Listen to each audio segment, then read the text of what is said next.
कुल्लू में 2.5 महीने से बारिश और बर्फबारी न होने से किसानों बागवानों को आर्थिक नुकसान की चिंता सता रही है। खेतों में नमी खत्म होने के चलते लहसुन और गेहूं की फसल पीली पड़ गई है, जिससे लगघाटी, खराहल, महाराजा कोटी, मणिकर्ण और सेंच बाजार में किसान हताश हैं। कुल्लू जिला में जो है काफ़ी समय से बारिश नहीं हो रही है। अगर ऐसा ही मौसम रहा तो यहाँ लहसुन और गंदम की फसल जो है बुरी तरह से तबाह हो रही है और जिसमें पीलापन आना जो है शुरू हो चुका है। हाँ जी, बर्फबारी ना होने के कारण से जो है इसका नुकसान जो है किसानों को बहुत ज़्यादा हो रहा है। कुल्लू जिले में जो हमारी मुख्य फसल जो है सेब है, जिसके कारण से जो हमारे यहाँ बर्फ़ ना होने के कारण से जो है सेब के लिए भी बहुत नुकसान है। अगर ऐसे ही हाल रहा तो सेब की फसल जो बुरी तरह तबाह होने के कगार पर है और बारिश का होना इसीलिए बहुत ज़रूरी है। अगर बारिश नहीं हुई तो गर्मी में हमारे को पीने के लिए पानी का भी जो है बहुत नुकसान है। तो हमें बर्फ़ का और बारिश का होना बहुत ज़रूरी है। मुझे लगता है कि बागवानी क्षेत्र होने के कारण हिमाचल प्रदेश में बागवानों को बहुत नुकसान होने वाला है।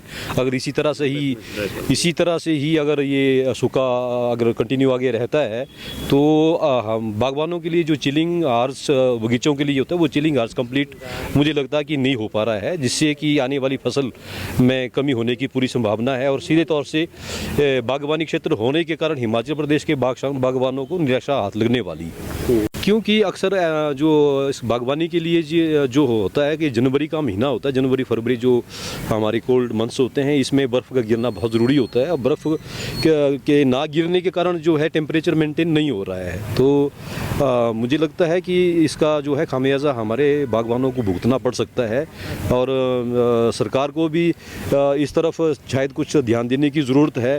बागवानों की जो परेशानियाँ जो आने वाले समय में होने वाली है उसकी तरफ थोड़ा सा दृष्टि डालने की ज़रूरत बहुत ज़्यादा है। सरकार इसके बारे में सोचे। दूसरी तरफ सेब और अन्य फलदार फसलों के लिए बारिश बर्फबारी अति आवश्यक है, लेकिन जनवरी का पहला सप्ताह बीत जाने के बाद बर्फबारी न होने से पहाड़ियां खाली हैं। ऐसे में बर्फबारी नहीं हुई तो आगामी सीजन में इसका खामियाजा प्रदेश के बागवानों और किसानों को भुगतना पड़ेगा। यदि हम ये देखें तो जो ये बारिश नहीं हुई, जो ये ड्राई स्पेल चला हुआ है, ये आपका मिड नवंबर से लेकर आज तक जो है रेनफॉल नहीं हुई है और इसका जो नेगेटिव जो इफ़ेक्ट पड़ा है एग्रीकल्चर सेक्टर में, हॉर्टिकल्चर सेक्टर में, और एग्रीकल्चर सेक्टर और हॉर्टिकल्चर सेक्टर में जो इफ़ेक्ट पड़ता है इससे डायरेक्टली किसान जो है इफ़ेक्ट होता है और किसान इफ़ेक्ट हुआ तो हमारा जो आगे की जो इकोनॉमी भी इसमें इफ़ेक्ट होती है। और क्योंकि लैंड जो है ये ड्राई हो चुकी है और हम प्लांटेशन नहीं कर पा रहे हैं। यदि हम प्लांटेशन टाइमली नहीं करेंगे इन द मंथ ये दिसंबर में भी कोई प्लांटेशन नहीं हुई है, अदरवाइज़ दिसंबर में भी प्लांटेशन होती थी और जनवरी में भी होती है। और उसे क्या है कि जो हमारा ये प्लांट है, चाहे वो आपका ये सेब का पौधा हो या दूसरे पौधे हैं, तो उनमें ग्रोथ भी नहीं होगी और ग्रोथ नहीं होगी तो उसे क्या है कि प्लांट का जितनी ग्रोथ होनी चाहिए यानी उस के ऊपर भी इसका जो है नेगेटिव इफ़ेक्ट पड़ेगा। और साथ में इकोनॉमी तो इसके साथ हमारी जुड़ी हुई है कि हॉर्टिकल्चर सेक्टर में जैसे वेजिटेबल का है और गार्लिक का है, लहसुन में भी अभी तक जो है ज़मीन के अंदर है, और जो पोटैटोज जो आलू बीजे हुए हैं वो एक आश थी कि हम इसको पहले बीज लेंगे, बीज कर जो है बारिश आएगी और उसे क्या है कि फर्टिलाइजेशन उसे ये होगा।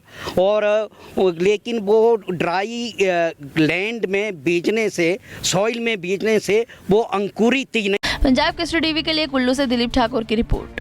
हमसे जुड़े रहने के लिए हमारे YouTube चैनल को सब्सक्राइब करें और नई वीडियो की नोटिफिकेशन के लिए बेल आइकॉन को दबाएं। अगर आप ये वीडियो Facebook पर देख रहे हैं तो लाइक जरूर करें और ज्यादा से ज्यादा शेयर करें। इसी तरह के और भी अपडेट्स के लिए फॉलो करें हमारा Instagram पेज himachal.kesri।